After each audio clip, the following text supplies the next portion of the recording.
Road തകർന്ന് school bus കുഴിയിൽ വീണുപോയി. മറിയാഞ്ഞതുകൊണ്ട് വൻ അപകടമൊഴിവായി.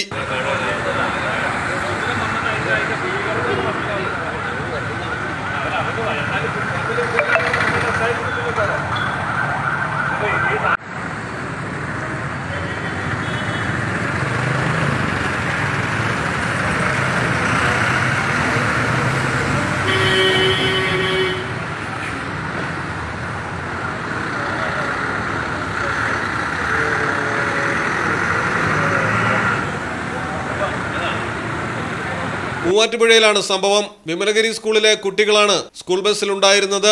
മൂവാറ്റുപുഴ കച്ചേരി താഴത്ത് പാലത്തിന് സമീപം വെച്ചാണ് റോഡ് തകർന്ന് ബസ് വീണുപോയത്. 2 വർഷം മുമ്പ് ഇതേ സ്ഥലത്ത് വലിയ ഗർത്തം രൂപപ്പെട്ടിരുന്നു. ഏതായാലും പോലീസ് സ്ഥലത്തെത്തി ബസ് കുഴിയിൽ നിന്ന് മാറ്റി ഗർത്തത്തിന് സുരക്ഷയൊരുക്കിയിട്ടുണ്ട്. മലയാളം ടെലിവിഷൻ, കൊച്ചി.